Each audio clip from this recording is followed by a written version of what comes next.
Kanongeye mbifurize kugubwa neza guhirwa mu byo mukora byose birumvikana turagarutse muri studio zacu za News Lab TV n'amakuru agezweho harebana n'umutekano politike na diplomasi tugiye kuba tubapudetinga mu bice bigiye bitandukanye tubabwira uko situation ihagaze turi ku manywa rero yo ku itariki 23 z'ukwa mbere 2025 nyamuneka na gatandatu ibintu byakomeye mu bice bigiye bitandukanye by'umwihariko birimo n'ibice by'umujyi wa Uvira ngira ngo ni na zimwe mu nkuru zikomakomeye tujye kuba twinjiramo muri ano masaha tukagenda tubapudetinga gatanu kuri gatanu kuko nta kindi kintu kituraje inshinga muraza kunyemerera mbere yo kugira ngo twinjire muri ano makuru adasanzwe manze mikaza abantu badukurikira bari mu bice bigiye bitandukanye kuko nta bantu b'agaciro gakomeye cyane badukurikira rero bari mu gihugu cy'u Rwanda ariko kandi badukurikira bari mu gihugu cy'u Burundi bari Kenya bari Tanzania bari Malawi bari South Africa Zimbabwe Zambia ndetse n'andi hagiye hatandukanye tubaye ikaze tubikuye ku mutima sindi butinde rero nyamuneka twirukanse cyane nyemera twinjiye mu mujyi wa Uvira ahitwa za Kabimbira amasasu menshi yacaga ibintu masaha ya mu gitondo ngira ngo tugiye kuba tubabwira byinshi kuri ano masasu yavugiye mu bice by'umujyi wa Uvira tubapudetinge tubabwire uko situation ihagaze turaza kugarukira mu bice bigiye bitandukanye by'umwihariko bya hano i Uvira ahitwa za Katumba ku mupaka w'igihugu cy'u Burundi ndetse na Repubulika ya Demokarasi ya Kongo tubabwire uko situation ihagaze turaza kuba dukomeza ku makuru menshi agiye atandukanye arebana n'umutekano politike na diplomasi muraza kunyemera dusimbukire muri teritwari by'umwihariko ya Fizi turebere hamwe amwe mu makuru akomeje kugenda aturuka by'umwihariko ahitwa za Minembwe mu gice cyariya za Rugezi Mikenke ndetse na za Mikarati cyitwa ibitero bikomeye cyane by'igisirikare cya Repubulika ya Demokarasi ya Kongo FARDC bafatanyije n'abarundi byongeye gufata indi ntera turaza kuba tubikomozaho tubiva imuzi n'imuzingo turaza kunyarukira mu bice bya hano muri teritwari by'umwihariko ya Warikare tubapuditinge tubabwire uko situation ihagaze nyamuneka turaza gukomoza kuri byinshi cyane bigiye bitandukanye ubu tuvugana nyemera nkubwire yuko nyamuneka mu bice byo mu ntara ya Kivu y'Amajyepfo situation yari hatari imyiteguro idasanzwe ku ruhande rw'igisirikare cya Repubulika ya Demokarasi ya Kongo FARDC by'umwihariko nk'ahitwa Zanzibar muri Warungu ndetse no mu bindi bice bigiye bitandukanye bya Shabunda FARDC iri kwitegura mu buryo navuga ko budasanzwe kugira ngo ibitero bikomeye bitangire kugabwa ku mutwe wa M23 ituri kandi turaza kukubwira uwitwa Kapiteni Buba wa FARDC yakatiwe imyaka 20 y'igifungo azira kwifotorera ku rugamba by'umwihariko akagaragaza amafoto akajya hanze akajya kuri rezo sosiyo ni mu gihe kandi urukiko rwa gisirikare muri Ituri rwakatiye Kapiteni Boba Amba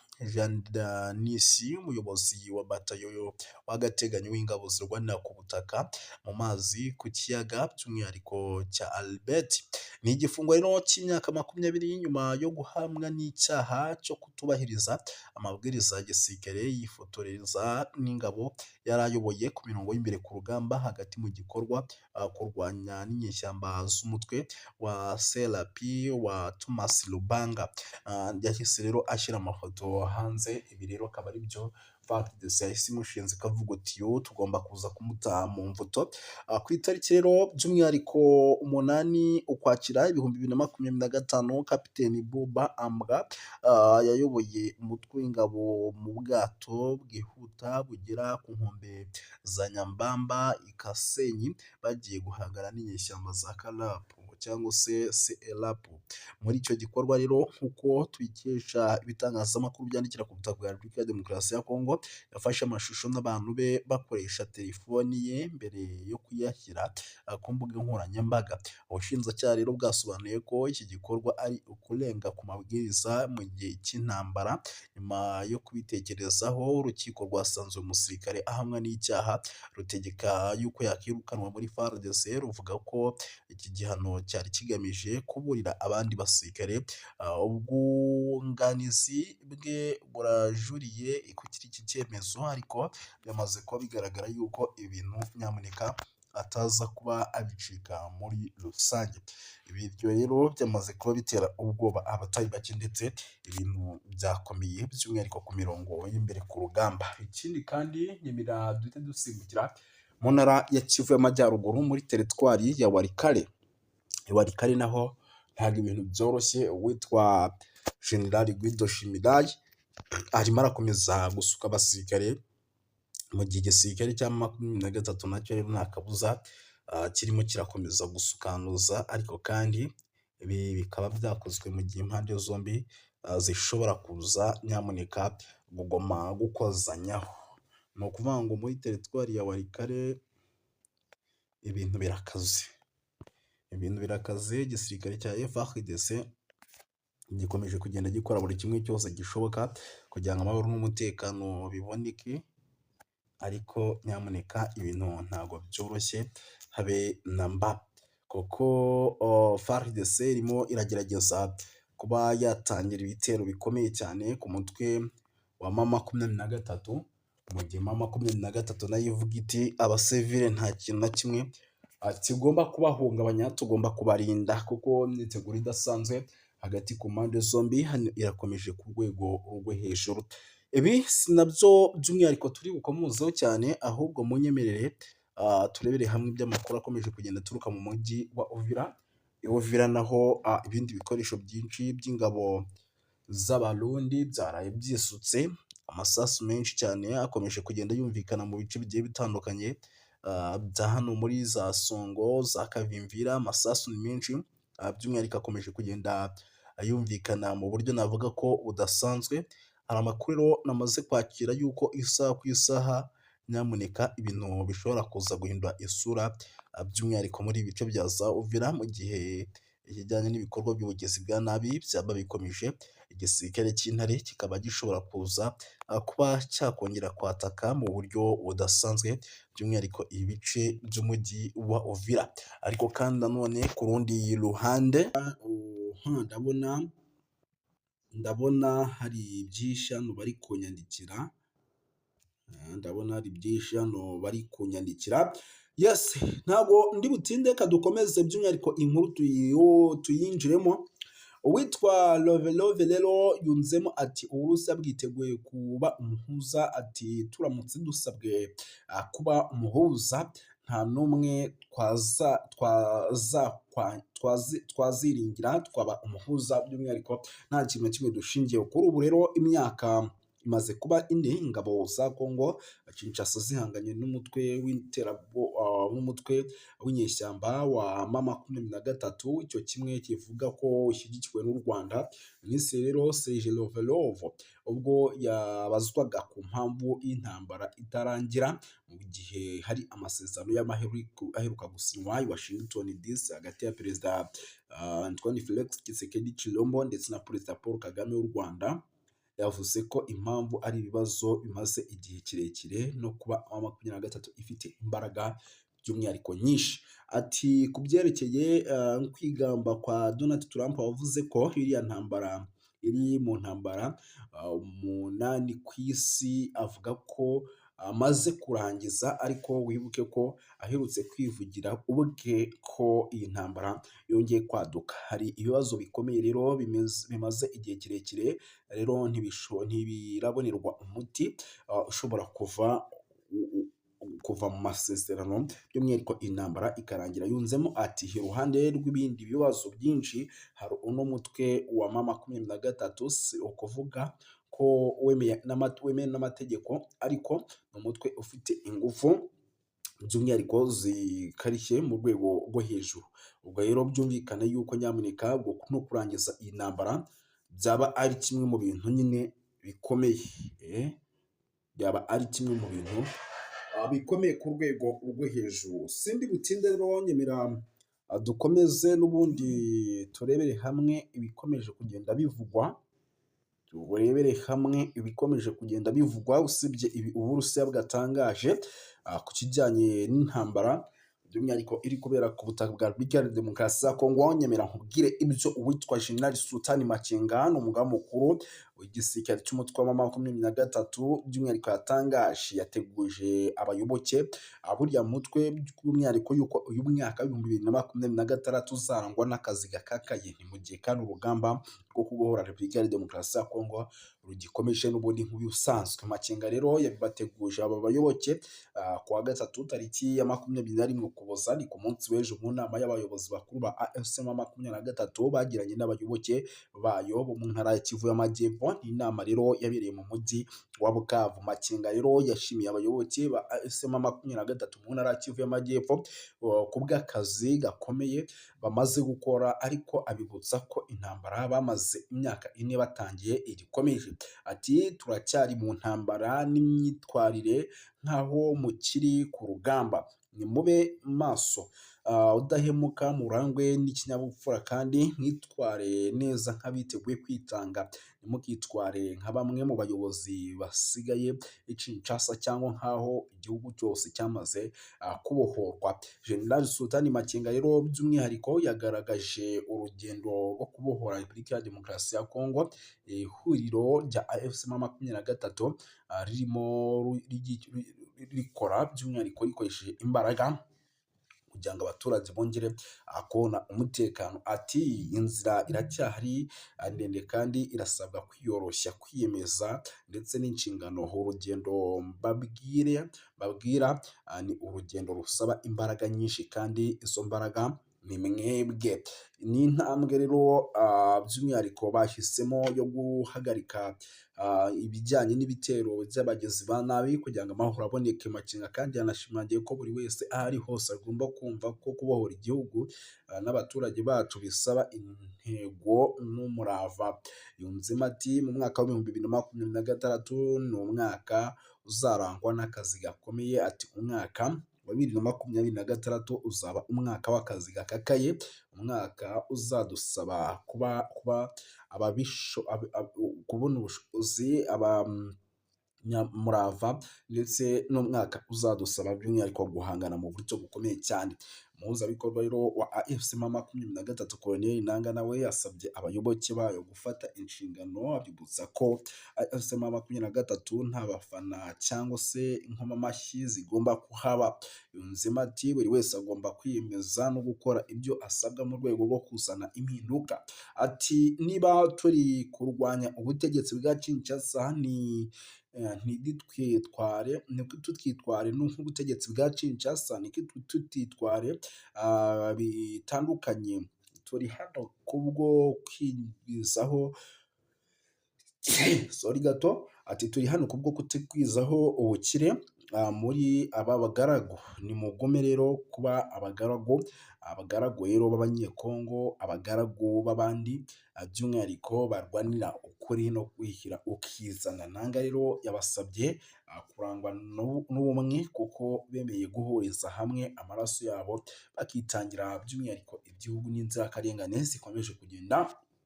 zihura n'ibibazo bikomeye cyane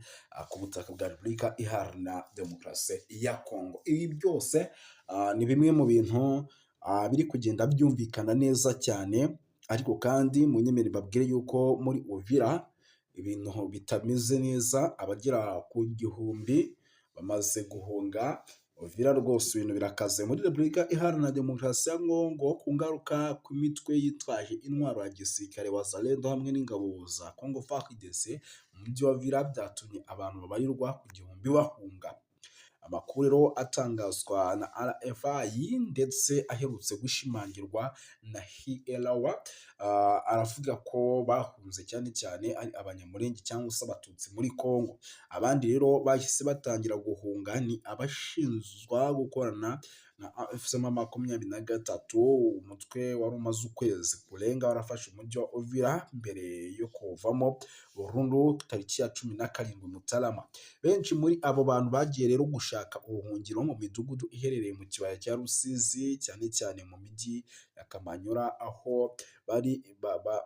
bavugaga ko bashobora kubona amahoro. Rero imibare myinshi nyamuneka irimo igenda by'umwihariko ihunga. Ibi rero bishobora kuza gutuma ubutegetsi bwa Tshisekedi by'umwihariko bwongera guhura n'akaga gakomeye cyane muri rusange. Liyetena Jenerali Filemon Yave wigeze kuba umuyobozi w'intara ya gatatu ya gisirikare mu ngabo za Repubulika ya Demokarasi ya Kongo, yihakanye imbere y'urukiko rwa gisirikare ibirego kuba ngo yarigeze gukorana n'u Rwanda arimo arashinjwa. Mu mpera za Nzeri mu mwaka w'ibihumbi 2022 nibwo uyu mujenerali yatawe muri yombi nyuma y'uko umutwe wa M23 wari umaze kwirukana ingabo za leta ya Repubulika ya Demokarasi ya Kongo mu bice byinshi byo muri teritwari ya Rutshuru birimo n'umujyi wa Bunagana. Ubushinjacyaha rero bwa gisirikare bumurega muri ibyo bihe ko yavugaga ko yavuganaga n'abo mu Rwanda, dore yuko ngo yari atunze nimero ya telefoni y'umujyanama mukuru wa perezida wa Repubulika ya Demokarasi ya Kongo w'u Rwanda General James Kabarebe. Ejo kuwa gatatu tariki ya 21 Mutarama, Liyetena Jenerali Filemon Yave yisobanuye ko atigeze avugana nabo muri leta y'u Rwanda, ahamya ko ubushinjacyaha busabwe kugaragaza ibyo bumushinja bukavugana nabo cyangwa ubutumwa bukavuga ko butandikiranye bidashobora by'umwihariko kububona. Bivuze yuko rero icyabayeho hari uko yakiriye ubutumwa bwaturutse kuri nimero atazi nyirayo bushinja ingabo za Repubulika ya Demokarasi ya Kongo FARDC gukorana n'umutwe wa FDLR kugira ngo bahungabanye umutekano w'u Rwanda. Liyetena Jenerali Yave yavuze ko uwahoze ari guverineri w'intara ya Kivu y'Amajyaruguru ushinzwe ibikorwa bya gisirikare mu ntara ya Kivu y'Amajyaruguru, Jenerali Majoro Peter Kirimwami, nawe yohereje ubutumwa mu gihe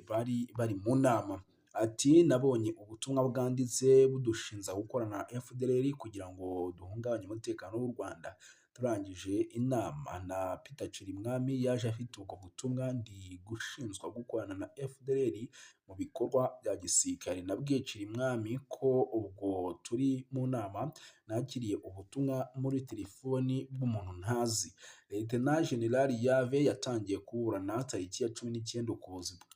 w'ibihumbi 2025. Icyo gihe yasabye ko yaburanishwa adafunze, ariko urukiko rurabyanga ngo kuko ibyaha ashinjwa ari igikorwa gikomeye cyane bagomba kubanza bakamukoreraho iperereza. Ibyo byose rero ni bimwe mu bintu nyamuneka bikomeje kugenda bigaragara ndetse byanatumye ivumbi ryose ritumuka kabisa, byanatumye ibintu bihindura isura ku mirongo y'imbere ku rugamba ku butaka bwa Repubulika Iharanira Demokarasi ya Kongo. Abona amakuru ari menshi cyane akomeje kugenda arebana n'umutekano, politike na diporomasi, ndabona ari menshi cyane kabisa,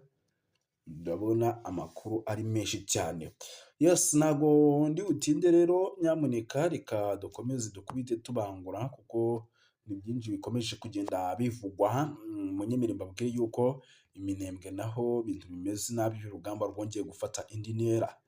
Iminembwe situation ni hatari rwose, icyitwa umuripuko wo ku rwego rwo hejuru urimo urumvikana kugeza maginga ya. Reka yenda duhite twinjira muri ino nkuru y'Iminembwe